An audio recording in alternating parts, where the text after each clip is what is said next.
যারা আমরা যৌবনে আল্লাহর বিধানে জীবন পরিচালনা না করে, নিজের মনের মতো করে জীবন পরিচালনা করব। মরার পরে কি হবে সেটা পরে, কিন্তু বার্ধক্য জীবনেও কিন্তু যৌবনের পাপে আমাকে তাড়া করে মারবে। আল্লাহ আমাদের যৌবনটাকে সুন্দর পরিচালনার তৌফিক দান করে। এরপরে মানুষের কাছে জীবনের পরে সবচেয়ে প্রিয় হইল সম্পদ, 3 নম্বরে হইল সন্তান। কি কথা ঠিক নেই? সন্তান কি আমাদের প্রিয় নয়? সম্পদ কি আমাদের প্রিয় জিনিস না? তো আল্লাহ রাব্বুল আলামিন কালাম মাজিদের মধ্যে বলে, কয় মিয়া সন্তান তো প্রিয়, তবে বান্দাকে বুঝতে হবে সন্তান স্বামী স্ত্রী দুজনের চাইলেই হয় না, আমি দিলে পাই।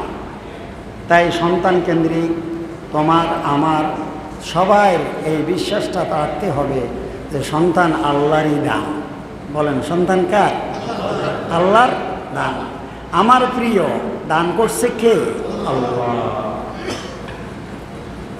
এই কথা যদি কেউ বুঝতে ভুল করে তাহলে সে সন্তান নিয়ে খুশি হবে, তবে চূড়ান্ত পর্যায়ে সুখী হইতে পারবে না। আমারে বলেন নাজিরপুরে এমন বাবা কি নাই যেই বাবাই বলে বেড়াবে এমন সন্তানের বাবা হওয়ার চেয়ে আমার নিঃসন্তান থাকা ভালো ছিল? নাই? এদেশে নাই, এই গ্রামে নাই। যদি থাকে তাহলে প্রশ্ন জাগে, এই সন্তানকে জন্ম দিয়ে লালন করে তো বাবা খুশি ছিল, আজকে উনি এত দুঃখী কেন হইল? উনি নিজেকে নিঃসন্তান ভাবতে আনন্দ বোধ করে। তাহলে বোঝা গেল খুশি হওয়া এক জিনিস, বলেন সুখী হওয়া আরেক জিনিস। তো আমরা খুশি হয়েছি, যদি সুখী হইতে চাই তাহলে আল্লাহ বলে সন্তান জীবন মরণ, তোমার জীবন যেমন আমারই দান, তোমার সন্তানও তোমার কোলে এটা আমারই দান। এটা আমাকে স্বীকার করতে হবে, স্বীকার করলে হবে না, স্মরণ রাখতে হবে। তাহলে বলেন আমার সাথে, সন্তান কার দান? বলে আল্লাহর দান, তার প্রমাণ তো আল্লাহ কালাম ঈদের মধ্যে প্রমাণও দিছে। আল্লাহ বলে দেখো পারিবারিক জীবনে আমি পরিবারগুলোকে 4 ভাগে ভাগ করে রাখছি, দেখো তোমরা। ইহা বলে মাইয়া সাউইনা আসা, কোনো ঘরে শুধু মেয়ে দিয়েছি, তালাশ করো দেখলে পাবে, আসেনি? হ্যাঁ, ওয়া বলে মাইয়া সাউকুরা, আবার কোনো ঘরে শুধু ছেলে আছে মেয়ে নেই, আছে? আবার কোনো ঘরে শুধু ছেলে মেয়ে উভয়টা আছে, আসেনি? নাম্বার 4 ওয়াজালু মাইয়া সাউয়াতিমা, আবার কোনো ঘরে ছেলে মেয়ে কিছু নাই, নিঃসন্তান, আসেনি? এখন প্রশ্ন, সন্তান যদি স্বামী স্ত্রী চাইলেই হয় তাহলে বল, যার শুধু মেয়ে তে কি ছেলে চায় না? যার শুধু ছেলে তার কি মেয়ের বাসনা রাখে না? যার কেউ নাই সে তো কত আকুতি আতুর লঞ্জা খোঁড়া হইলেও ঘরের বাতি একটা হইলেই হয়। বোঝা গেল চাইলে পায় না, দিলে হয়। বলেন না, দিলে দিলে হয়। তো দেখে আল্লাহ, এই যেই বাবা মা অভিভাবক এই কথাটা স্বীকার করে স্মরণ রাখতে পারবে, সন্তান আল্লাহর দান। আল্লাহ দিয়েছে বলে পেয়েছি, আমি চাইছি বলে হয়নি। যদি আমি চাইছি বলে হয় তো আমার ভাইয়ের সন্তান নাই, আমার কেন এতটি? বুঝে না কথা? কথাকে আমি বুঝতে পারছি? বলেন সন্তানকে দে আল্লাহ, তাহলে বুঝে গেলাম। এখন সন্তান পেয়ে খুশি, তা আল্লাহ বলে যদি সুখী হইতে চাও তাহলে সন্তানের লালনটাও আমার বিধানে হবে। যেমন জীবনটা চলবে আমার বিধানে, তাহলে জীবন মরণ তোমার সার্থক হবে। পাশাপাশি সন্তানের লালনটাও কিন্তু আমার বিধানে হইতে হবে, যে দিছে তার আদেশে, রাসূলের আদর্শে। তাহলে তুমি খুশিও হবে, সুখীও। এখন খুশি হবেন কখন, সুখী হবেন আপনি কখন, এটা আগে বুঝিলাম। এরপরে আমি বলবো এই খুশি আর সুখী হওয়ার জন্য আপনাকে কি কাজ করতে হবে। তা আল্লাহ কালাম মজিদের মধ্যে বলে, বাবা মা সন্তানকে লালন করে খুশি হয়। কতক্ষণ পর্যন্ত বাবা মা সন্তান নিয়ে খুশি থাকে? যতক্ষণ পর্যন্ত বাবা মার গায়ে বল, মাথায় বুদ্ধি, গায়ে শক্তি। আমার সাথে বলেন, বাবা মায়ের গায়ে যতক্ষণ শক্তি থাকে, যতক্ষণ মাথায় বুদ্ধি থাকে, বলেন না, যতক্ষণ আপনার গায়ে শক্তি আছে, মাথায় বুদ্ধি আছে, ততক্ষণ আপনি আপনার সন্তান কেন্দ্রিক খুশি।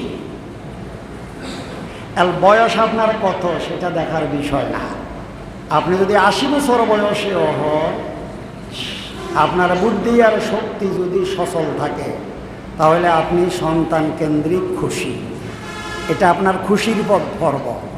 কেমনে দেখেন, সন্তান জন্ম হয়েছে, আপনি কি খুশি না খুশি? নয়, খুশি।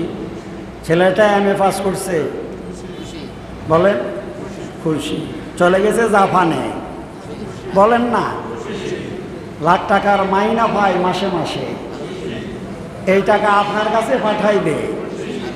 আপনি সময় 5তলা ভবনের কাজ শুরু করে দিছেন, 5তলা শেষ করে আজকে উদ্বোধনের দিন, কথা কয় না, হ্যাঁ? খুশি কি নিয়ে, খুশি না সুখী? বুঝে না, কথা বুঝে না। কিরে ভাই, খুশি ততক্ষণে আপনার বয়স 85, কথা কয় না। আপনার বয়স কত? কিন্তু গায়ের শক্তি আছে, মাথায় উদ্বোধনের টাইমে আপনার আনন্দ কে দেখে? খুশি। তাহলে বোঝা গেল এ পর্যন্ত আপনি আর বলেন না খুশি। কি বুঝাতে চাইলাম? বাবা মার গায়ে যতক্ষণ শক্তি, মাথায় বুদ্ধি থাকে, 90 বছর বয়স হইলেও যদি এই দুটা জিনিস থাকে, বাবা মা সন্তান কেন্দ্রিক খুশির পর্ব, সুখের পর্ব নাই। ওটা সুখের পর্ব নয়, এটা খুশির পর্ব। লক্ষ লক্ষ টাকা ব্যাংক ব্যালেন্স আছে, কানিয়ে কানিয়ে জমিন হয়ে গেছে, দোকানপাট তো কত, হিসাব কষা কঠিন হবে, সব খুশি। এই হলো খুশির পর্ব, বুঝে আসছে? আপনারা এখানে যারা আছেন সন্তান কেন্দ্রিক সুখী না খুশি? বলেন না। এখন সুখী কখন হবেন? তা আল্লাহ বলে, সুখী হবে বাবা মা সন্তান কেন্দ্রিক যখন তার দেহের শক্তি আর বুদ্ধি লেস হবে। খুব বুঝেন, আমি তো বয়ানের শুরুতে বয়ান করি না, শুধু মেহমান আসার জন্য অপেক্ষায় আছি। খুব বুঝেন, যতক্ষণ আপনার গায়ের শক্তি আর বুদ্ধি আছে খুশি। যেদিন গায়ের শক্তি, মাথার বুদ্ধি চলে যাবে, আপনি চলে গেছেন খাটে, আর নিজের কাজ নিজে করতে পারেন না, ছেলে নিয়ে ভাববেন কখন?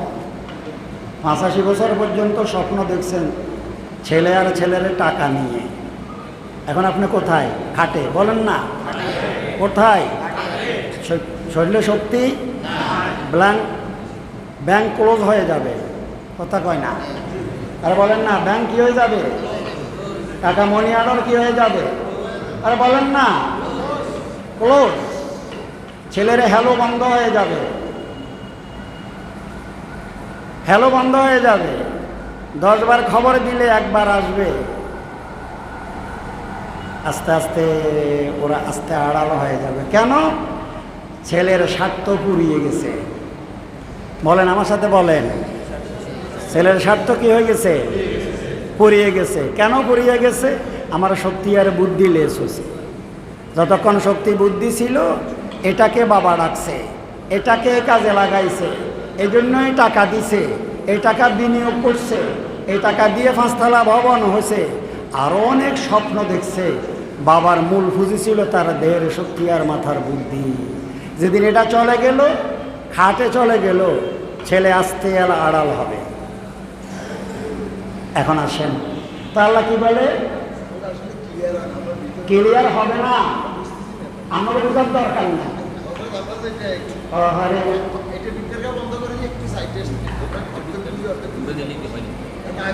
হ্যাঁ? ঘুরাইও দিও না এটা বন্ধ করলে এটা বুঝবো। ফ্যানগুলো বন্ধ করেন। আরে ভাই আমাকে বুঝবার কথা কইয়েন, শুনবার কথা কইয়েন না। কি করতাম? অর্থাৎ বাইরের মাইক চললে ভিতরের আওয়াজ অস্পষ্ট হবেই, কিছুই করার নাই। আমার তো আর কিছু করার নাই, এটা তো আমি মুখে রাখছি। কি করতে পারি? এটার তো কাম নাই, এটার তো কাম নাই। তো এটাই তো ডিস্টার্ব করেন না।